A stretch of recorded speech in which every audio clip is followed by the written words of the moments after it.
Pense na seguinte situação. Um funcionário público deixa de fazer algo que era seu dever. Por que ele fez isso? Foi simples preguiça? Um interesse pessoal? Ou será que foi por dinheiro? Pois é, a resposta a essa pergunta define uma fronteira muito delicada, uma linha que separa um mero ilícito administrativo de crimes bem graves, como a corrupção passiva e a prevaricação. E é para desvendar essa linha tênue que a gente está aqui hoje. Para a gente entender essa diferença de uma vez por todas, nosso caminho vai ser bem estruturado. Primeiro, a gente estabelece o terreno comum, o que esses crimes têm em comum. Depois, mergulhamos em cada um deles, um de cada vez. E aí sim, colocamos os dois lado a lado para destacar o que realmente os diferencia. No final, vai ficar claro por que essa distinção não é só um detalhe técnico, mas algo absolutamente essencial para a justiça. Essa é a pergunta de $1 milhão, não é? A omissão de um servidor pode ser muita coisa, desde uma falha que se resolve internamente até um ato criminoso grave. O nosso objetivo aqui é justamente fornecer as ferramentas para saber identificar exatamente quando essa linha é cruzada. Então vamos lá. Para começar a responder essa pergunta, a gente precisa primeiro entender a base, o que esses dois crimes têm em comum. Ambos pertencem a uma categoria bem específica do direito penal, que são os chamados crimes funcionais. Pensa nisso como se fosse um clube exclusivo.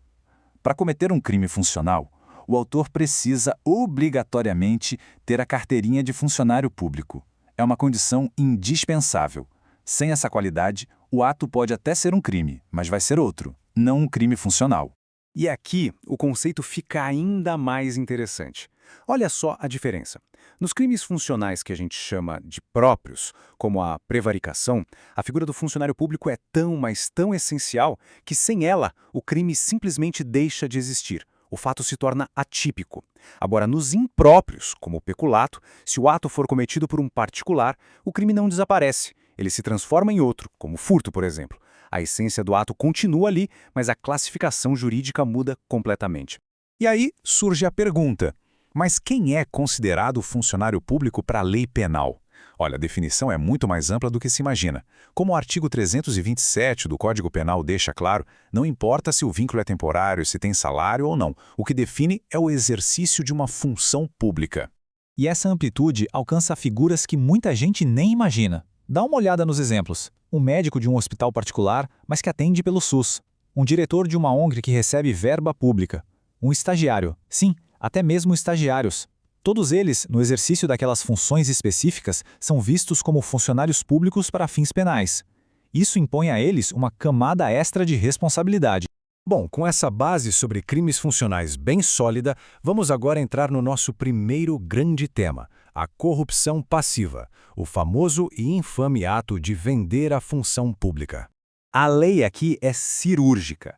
Ela descreve 3 ações, 3 verbos.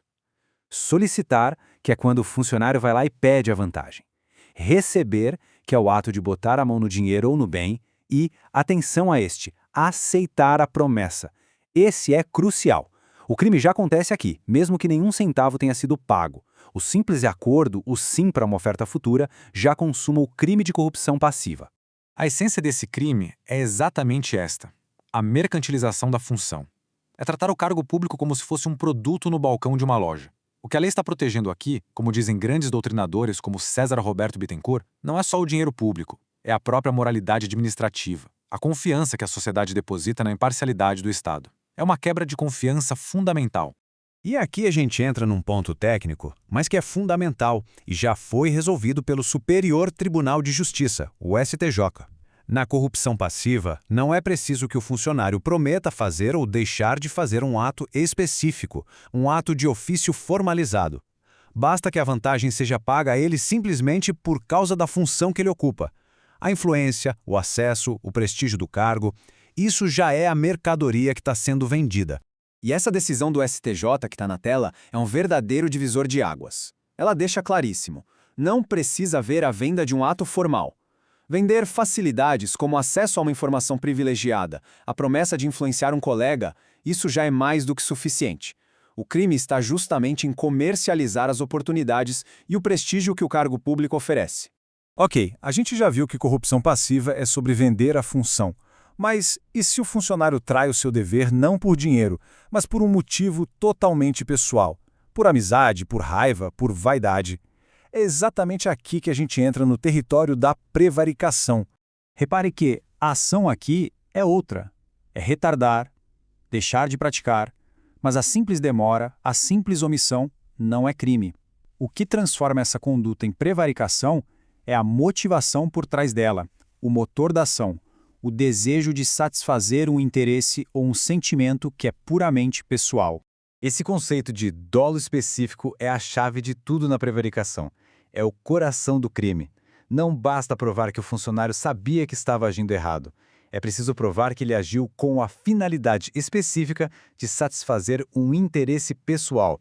Sem a prova dessa intenção, desse para satisfazer, a conduta pode ser uma falta disciplinar, pode gerar um processo por improbidade, mas não será o crime de prevaricação.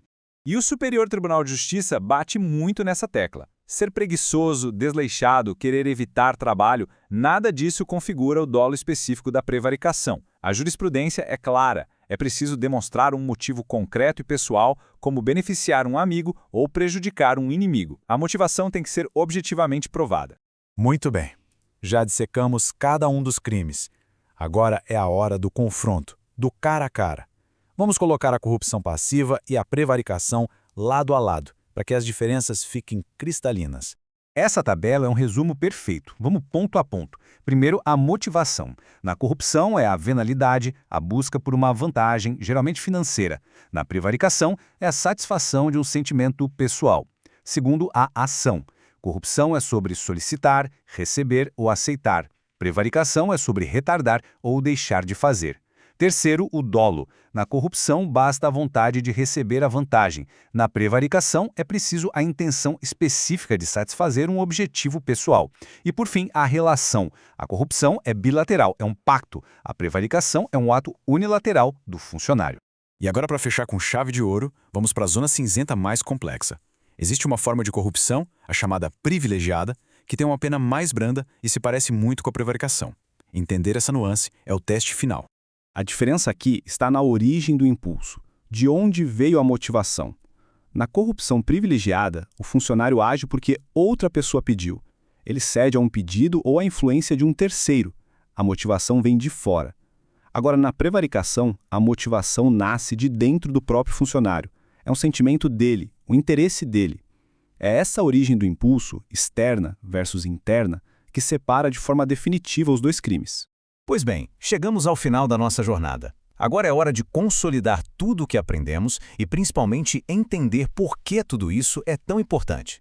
Resumindo a ópera, corrupção é venda. Prevaricação é traição por motivo pessoal. É fundamental lembrar que o ato de ofício não é um elemento essencial da corrupção passiva, enquanto o dolo específico é a alma da prevaricação. Dominar esses conceitos é o que nos permite proteger de verdade a integridade da administração pública. No fim das contas, essa distinção toda não é um mero academicismo jurídico. Ela é a garantia do equilíbrio. É o que assegura que a venda da função seja punida com o rigor que merece, que a traição pessoal seja tratada com a sua devida gravidade e, ao mesmo tempo, evita que a simples ineficiência ou o desleixo de um servidor sejam tratados como um caso de polícia. É a precisão necessária para manter a confiança no Estado. Esperamos que essa análise detalhada tenha sido esclarecedora. Se este conteúdo ajudou a aprofundar a compreensão sobre um tema tão relevante, não deixe de se inscrever no canal e deixar aquela curtida para fortalecer o nosso trabalho. Até a próxima!